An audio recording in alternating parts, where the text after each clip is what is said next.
Olá pessoal, vou começar com vocês só a introdução, só os conceitos básicos de estatística, ok? Vamos lá, fazer um pouco de uma leitura, né?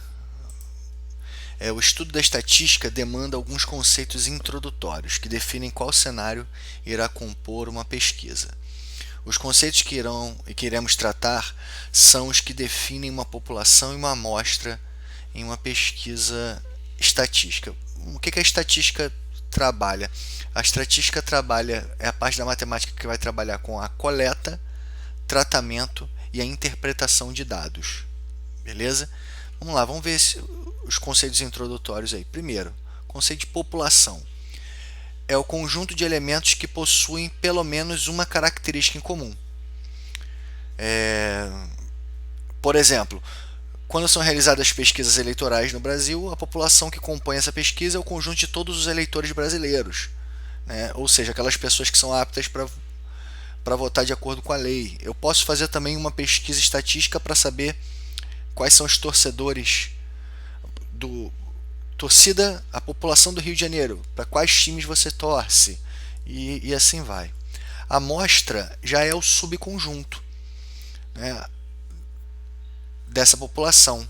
Por exemplo, na população dos cariocas, dos moradores da cidade do Rio de Janeiro, nós temos torcedores do Vasco, do Flamengo, do Fluminense e do Botafogo. Certo?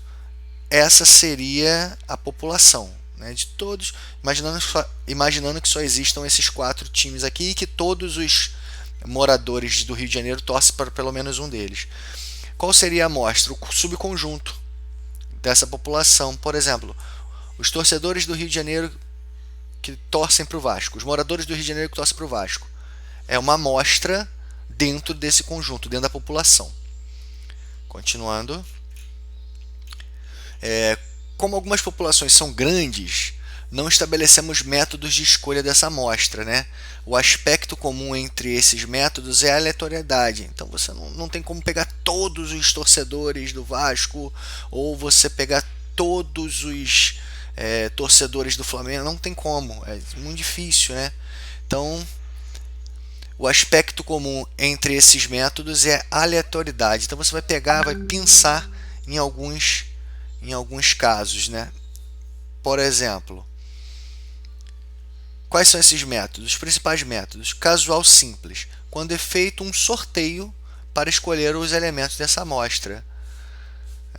Vamos lá, vamos sortear quem vão ser os primeiros de uma turma de 20 alunos. Vamos sortear 2 para serem os representantes dessa turma. Você vai pegar ali, todo mundo vai ter a mesma chance, vai ser de maneira casual, simples.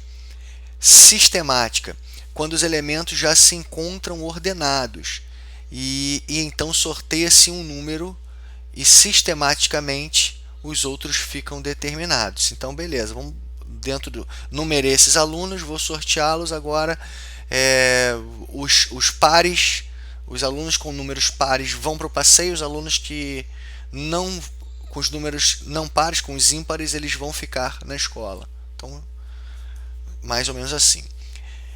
Estratificada, quando uma população está dividida em estratos de acordo com o fato de estudo. Nesse caso, são respeitadas as proporções de cada extrato no momento da escolha da amostra, né? E você vai precisar definir o que você quer dentro dessa população. Ok? Coleta e tratamento de dados. A coleta de dados é um processo que visa obter, reunir e registrar sistematicamente os dados com um objetivo determinado e pode ser feita de maneira direta ou indireta. A coleta é direta quando obtida diretamente da fonte pelos seguintes meios: contínua, né, realizada ininterruptamente, como por exemplo, registro de nascimento de uma determinada região, vai ser sempre feito. Periódica, realizada em períodos curtos, como por exemplo, censos, né, realizados com toda a população. E ocasional, realizada esporadicamente, como por exemplo, surtos epidêmicos, basicamente o momento em que vivemos agora, né? vamos continuar. A coleta indireta é aquela que é inferida, né, que é deduzida a partir de elementos conseguidos de uma coleta direta, como o cálculo da mortalidade infantil. Você coletou ali o número de nascimentos e automaticamente você acaba pegando, acaba descobrindo ali quantos foram os mortos dentro dos bebês ali, né? A interpretação de dados, os dados devem ser expostos por meio de gráficos e tabelas, né? É característica da estatística, trabalhar com gráficos e tabelas, buscando facilitar a apresentação e se tornando compreensível. Basicamente você vai ter todos esses dados representados ou em gráficos ou em tabelas, ok? Distribuição de frequências. Tópico 2. Para construir uma distribuição de frequências, devemos considerar as seguintes definições: variável, objeto de análise de uma pesquisa estatística. Pode ser classificado como qualitativa, né, cor dos olhos, se é casado, o time que torce, ou quantitativa, a idade, a altura, né, já que a altura aí você está trabalhando com números, número de cadeiras de uma sala de aula, entre outros.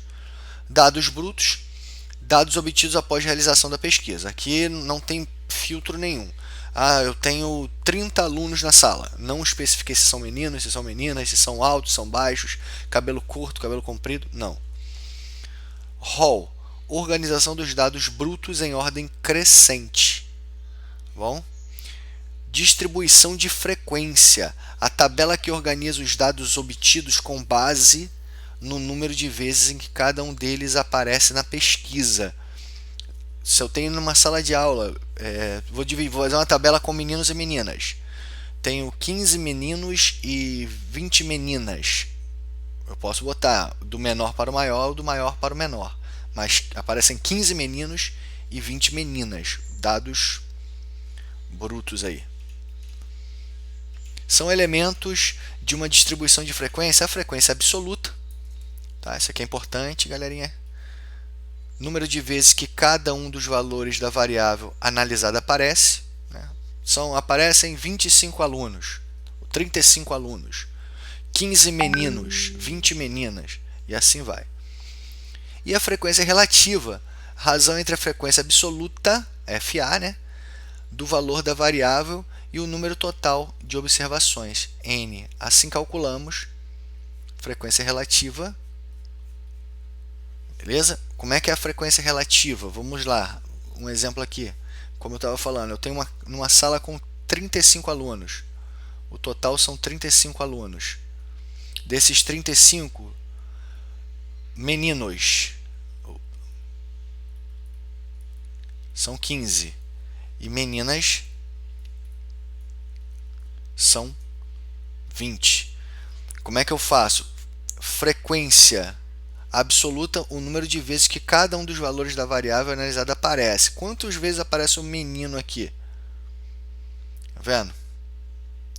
15. Deixa eu marcar aqui. Então eu vou botar que a minha frequência relativa vai ser 15 meninos sobre quem? Aqui, ó. É que eu botei tudo aqui. E o número total de observações, que é o N, sobre 35. Beleza? Deixa eu descer. Frequência percentual é essa frequência relativa vezes 100. Tá? Como assim? Ó? Eu tenho a frequência relativa aqui, 15 sobre 35. Quando eu divido 15 por 35, eu acho, vamos ver aqui, o número aproximado aqui de 0,428 e assim vai. Quando eu multiplico por 100, porque é frequência percentual, eu vou achar 42,8. Aí a resposta é em porcentagem. Beleza? Então eu posso dizer que 42,8% da turma, essa turma hipotética, é composta por meninos. automaticamente o que falta para chegar a 100 é a composição em frequência percentual de meninas. Frequência acumulada, soma das frequências dos valores menores ou igual ao valor determinado da variável. Vamos lá, vamos fazer um exemplo que fica mais fácil, né?